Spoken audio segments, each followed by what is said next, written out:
there, I'm Tammy Lea Meyer with the Impact Economy Summit coming up in Whistler this October 5th to 9th.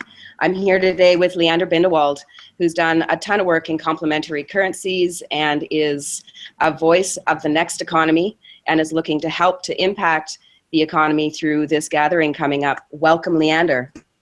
Thank you very much. Thanks for having me. It's a great pleasure. Great. We're really looking forward to hear more about your work, but off the top, I've got a couple of questions. One is, are you concerned about the state of the world today? Yes, of course. But that is also, I mean, this is a question that comes up a lot in my day-to-day, not so much work maybe, but in life, in my engagement with even with colleagues, where this is a constant tension to hold between feeling really concerned to the degree of feeling paralyzed and being still enthusiastic about the little bits of pieces you can do and not losing, well, finding the right space and framework to actually enjoy and really indulge and thrive in the little bits and pieces that one could hope to affect and to contribute. And they, of course, I mean, I kept also repeating to friends the scene from The Hitchhiker's Guide to the Galaxy. I'm not sure if that's a big meme over there, but in the UK, at least, everybody somehow has read that, where the biggest punishment is to be sent to that bunker on a faraway planet that just gives you the impression of how infinitely small you are compared to everything, which mostly kills everybody but that galaxy president dude, Beeble Broxton. Kind of holding that tension always is quite relevant to know your place, but also still enjoy it anyway. And contribute. Yes, well, of course, the contribution of any infinitely small particle is also just an infinitely small stone thrown into a very big pond, but ripples do add up sometime, and there's nothing else that actually does affect change but ripples in the end. Yes, absolutely. So do you think that we can turn things around, Leander? In that week in Whistler, yeah, definitely, that'll be it. After that, the world will be different. There's no other, we cannot not turn things around. There's once developed a whole keynote about that sentence of we cannot not change the world. It's really just a matter of how consciously we are trying and with what intention we are putting ourselves into that. Again, knowing that it is a very far shot, but it's also a certainty that the world is constantly changing, and any little bit of intention and good work, taking it even just the tiniest nudge into a intentional direction, will actually change the whole thing eventually. Yes. And so what do you think the importance of the economy is in this change? So at the moment, I'm testing myself as a sociologist, having just started a PhD this year at the University of Cumbria after doing a lot of other project work in complementary currency in London. And as such, I would have first of all to say, well, what do you mean with the economy? It's already a weird thing that we're giving a concept and a word so much space and so much importance and personifying it in a way as if the economy is actually something or somebody that is doing bad things or that can be made to do better things. This is really just a very ephemeral collective function of all of us. So of course, there is some things that we perceive as economic, and that is as broad or narrow as you want it to be. And it's even in this complementary currency space, it's always important to remind ourselves that the economy is not what we read about in the papers. It is really just this collective function of fulfilling people's needs, and in whatever way that can happen or is happening or that we want that to happen in. So maybe we can start with a little bit of your work. Can you tell us about what you've been working on and what you're moving towards? Yes, I can try. There had been 3 years recently that were pretty easy to say what I was doing, and I was managing a big EU project on the topic of complementary currencies on behalf of the New Economics Foundation in London, which is a pretty awesome think tank that has thrived in all these very difficult questions and difficulties over the nearly 30 years. Next year it'll be the 30th anniversary, always giving a voice to these other ideas and giving a place and a presence of these ambitions and hopes and intentions, starting with the other economic summits in parallel to the G7 summits in London 30 years ago, and still just bringing out these great ideas into the minds of the general public. And there's quite a big followership of that, and just on the street, so to say, but also in a very particular way, kind of connecting the grassroots ideas with people in government and policymakers at all levels.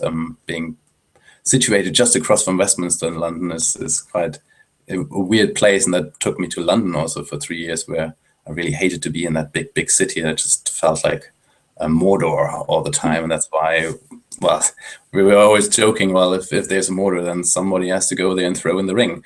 That's was the unpleasant part of that. But this EU project was called Community Currencies in Action. CCIA.eu would be the website, and there's a whole lot of outcomes and publications and documentation and learning sharing that still lingers on even though the project is over. And there's also 6 different community currencies that were supported and launched and monitored and demonstrated through this project, all the way from time bank systems to business currencies and local currencies and everything in between. And there's, of course, a lot of research on Bitcoin and the so-called cryptocurrencies. Yes. Maybe we'll get to that term at some point. And since that project had ended, I moved to the University of Cumbria in the north of England, and I'm now surrounded by greenery and mountains and lakes, which is really great. And I'm doing a PhD on the critical discourse of money, and showing how this practice of complementary currencies is basically, well, in the framing of this PhD, is challenging this discourse, basically meaning that everybody up to government and central banks and regulators don't actually quite know how to say anymore what money is, since there are so different kinds of money out there right now. Before, It was relatively easy saying, well, kind of falling back to this notion that is also unfortunately ingrained in the law, saying money is just what we have in our pockets, right? That's it. And now you can't be so opportunistic anymore, and you have to actually come to a much broader understanding of money and currencies. And great. That is also something that helps to build something new. Yeah, I have a question. How would you describe complementary currencies to the uninitiated? Well, the easy thing is to say there's any kind of information or unit system that people use to facilitate their exchanges, which is not a national currency anywhere. So, of course, the money we use at the moment is also just a unit information system that facilitates the world economy. And it's really only, it's just, again, a matter of definition to call one thing complementary and the other one the dominant or the conventional money. As soon as there's many more of these community or complementary currencies out there, maybe the national currencies will look like just a complementary currency to all the other things we will be using. At the moment, it is these experiments and initiatives and pilots and practical systems all around the world doing something without falling back to national currency as the medium of exchange or the accounting system. Great. And what are some of the challenges in really getting the uptake for complementary currencies in the world? It is kind of in the nature of it. One commonality across all these complementary currencies is pretty much that they are voluntary in use. So there is no government that forces you to use that. With some, you can now pay your taxes, but you're not obliged to use them for taxes. So it's really up to everybody to decide if they want to use this currency or not. And for this, there had been many approaches, and a lot of currencies just appeal to the goodwill and to some kind of hippie-ish ideologies. As much as we would all like to adhere to that, that's not a compelling, long-lasting pitch, basically. So it really comes down to actually articulating and designing really well what a specific currency is trying to solve, which the conventional monetary or economic system doesn't provide for people, and then offering that out to people and thus hoping to actually fulfill a need to bridge a gap, to make something happening that we want to see and that wouldn't come about without that currency. And, well, getting better at this is more in the bleeding edge of currency implementation. And the difficulties thus far have not only been in those practical terms, but also a lot to do with just this underlying current of not understanding or not even questioning money. As long as people have the impression and have learned that experience that money is really only that one thing that they get out of the ATM, they wouldn't necessarily consider that there can be anything else. And thus, even when they're confronted and exposed to that, they often totally disregard and not recognize it. And it's quite, in that sense, very helpful that Bitcoin came about and brought it into all the mainstream newspapers, that there is another currency is possible, so to say, even though there's a lot of things to say about Bitcoin, which then makes it not the ideal other currency, but at least open that space. And that is, well, again, also what I'm doing with my PhD, kind of proving that even the Bank of England doesn't understand money anymore, because they have to completely revise their assumptions around it. And that will help complementary currencies in general, that people just wake up to money as a social technology that they can use and influence to their objectives instead of just something that is handed to them. And so what would you say the challenge that complementary currencies are looking to solve, and Bitcoin as well? And it's across the board. Whatever people would like to see in their world can be articulated, designed for, and facilitated through complementary currencies. Of course, a lot of these things that most people think they want, like a new house and a bigger car and all these things, can also be facilitated through conventional currency for some, but it becomes more and more obvious that that is failing. To make it easy sometimes to introduce it to people, we normally would categorize it in these big spheres, saying, well, there are some complementaries that are economically in their orientation, so they're just helping businesses, for example, to have cheaper access to finance, to have more liquidity, to have better opportunities to market and sell their products. There's very different other currencies that are in this social domain, trying to re-engage disenfranchised communities and populations into some kind of an exchange with each other. And really, it's not like, sometimes it feels so weird for many people to talk about, or those that ask about it go like, yeah, but we are all part of the market and we are all connected to people and we all have these thousands of friends, at least on Facebook. But for many people in reality, that's very different, and there's a lot of isolation and complete hibernation there. And some of these social currencies, time banks in particular, just try to bring people back into a community and create and reinforce that. There's other currencies that have environmental objectives, carbon saving, recycling, caring and maintaining the build and the natural environment. And yes, since you mentioned it, then there's currencies where this is actually not so clear. So if you ask Bitcoin, if you post the question, Bitcoin, what is it good for and what has it been set up for, it very much seems to be a rather political stance, or really just a technological experiment that then, of course, people infuse with what they want to get out of it. Unfortunately, most people using it seem to be just in for the quick buck that they can make by mining or trading Bitcoins, which then, of course, you go like, okay, it's a different currency, but it's actually not doing anything different than what they could be doing with conventional currencies. And really putting this impact lens onto the currencies in retrospect and evaluating them and understanding Bitcoin, for example, for what it is, but also in terms of designing a currency from what it's supposed to achieve, and then working back from there to what kind of currencies you're actually most probably looking at, and that often exclude a lot of objectives, already exclude a lot of practical implementation pathways that you could use. And that is something that is this design thinking is really coming into currency world strongly at the moment. Mm-hmm.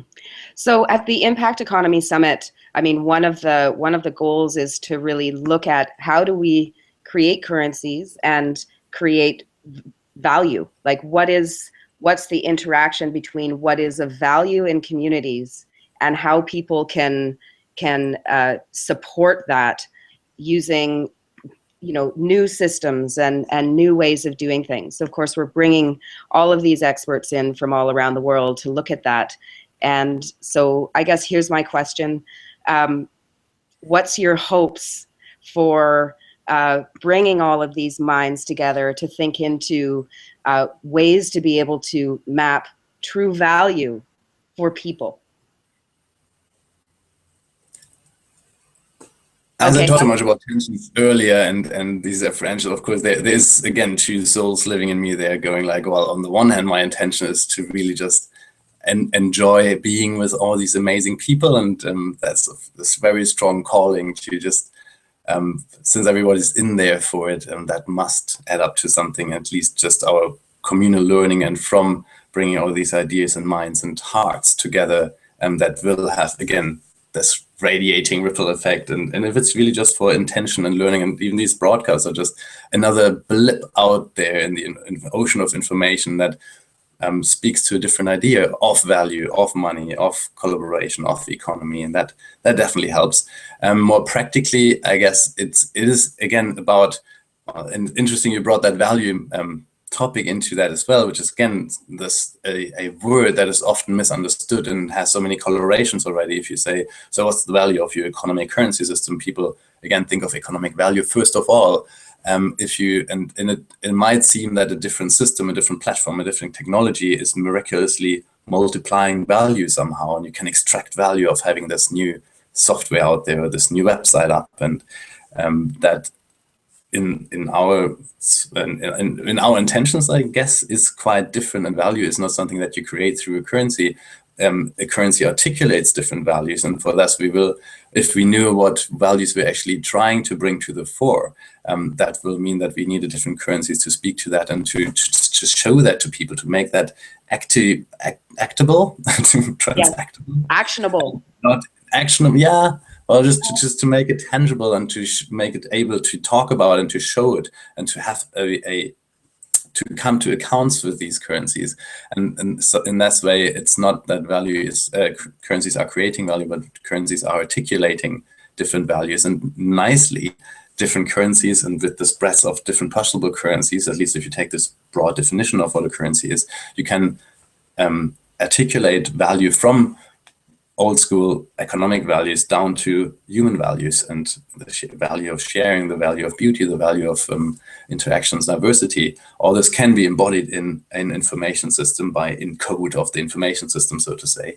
And then it really, at the summit, I guess, also it becomes more an exercise of getting to a clarity of what it is actually that we try to facilitate, that we want to spark, that we want to show a spotlight on, and thus make it something that people can interact with in the ecosystem that is kind of already there. I mean, there are these projects in Africa that you have interviewed already. There are the seeds of technology that makes this possible. There are the memes of these currencies that might then be the connector between these rather ephemeral ideas and things, but really bringing it to the forefront what it actually is that is new and amazing and sparkling in there, and making more of that possible through the appropriate technology and the appropriate currency is, I guess, the working task for the summit.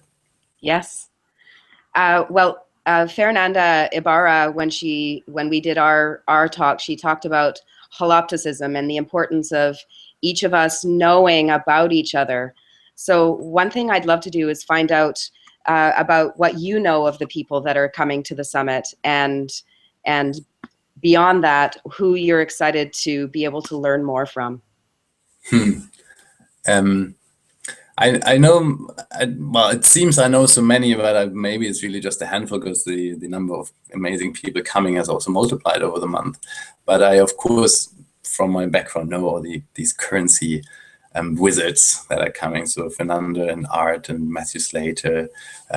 With Matthew, I'm really a good friendship, and he was sleeping here on my couch for some weeks recently.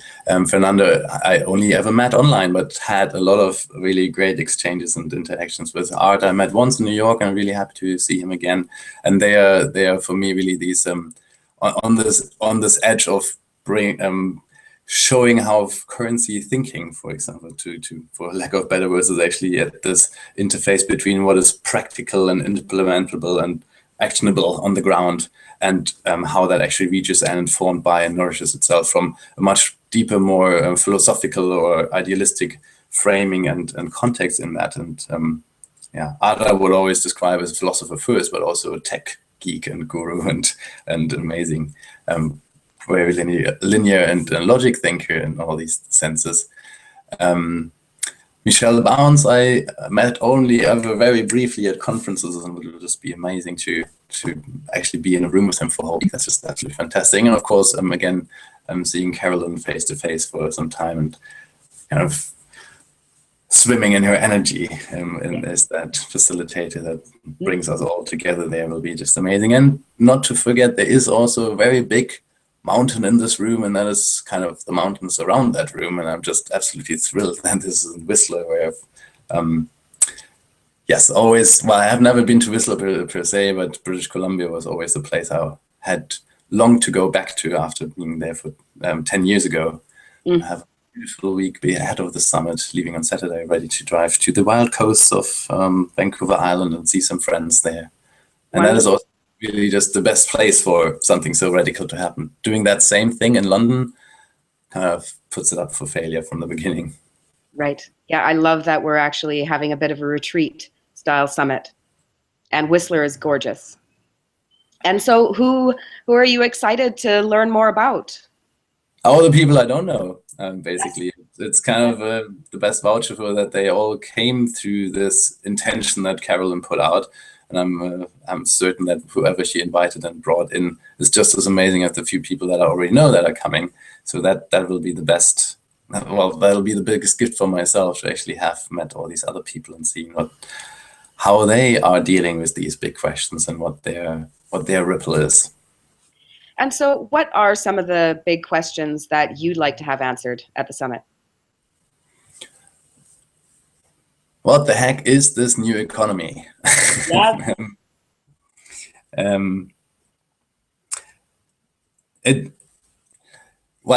So I've been working with Carolyn on this project for a number of months already, and there's always this back and forth between the broadest intention and the greatest awe, and going like, yes, that must be possible, and we have to throw it out there. And then on the other side of the spectrum, we're saying, and exactly what is that again we're doing?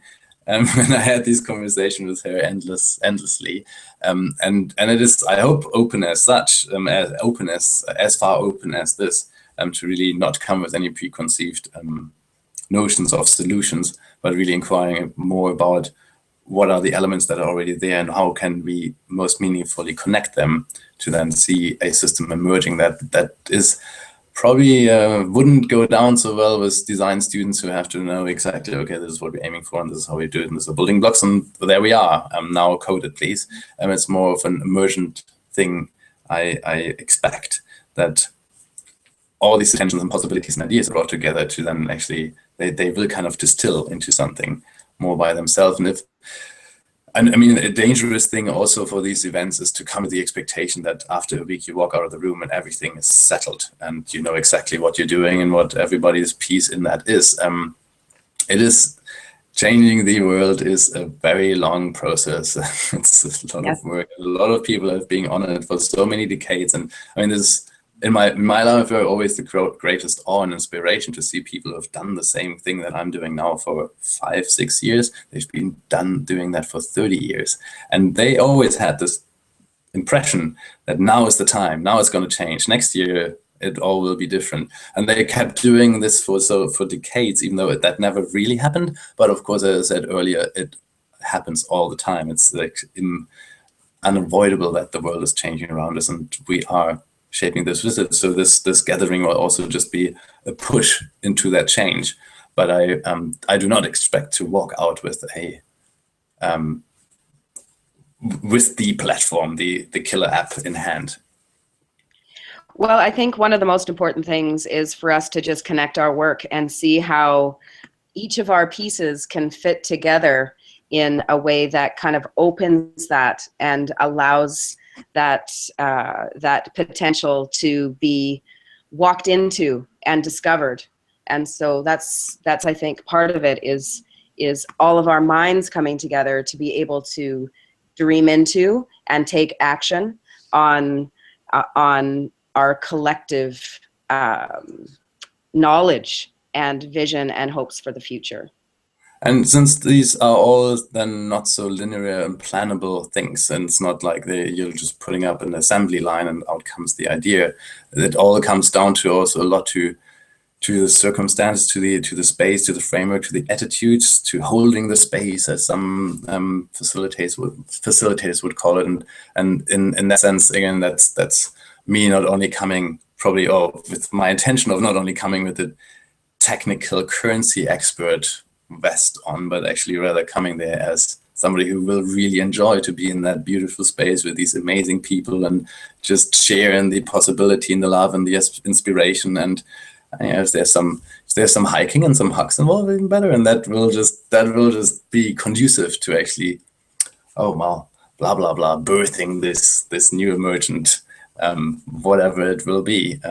And of course, some very hard-headed critical thinking and technologically honesty of what is possible and what things can actually achieve and stuff. And that's day-to-day work also, particularly with stuff like Bitcoin. You just constantly have to tell people what it's actually not achieving instead of leaving them with this illusion that you had this technological breakthrough somehow and thus the world is naturally going to change. That unfortunately is never true. It's really always what people make with the things that are possible. Absolutely. Well, Leander, thank you so much for your time today, and also for all of the work that you've done in working in complementary currencies and working with people around the world to bring in these new economic tools. My pleasure for both of these, and looking forward to see you very soon. Okay, so we'll see you at the Impact Economy Summit from October 5th to 9th. And thanks so much for your work again, Leander.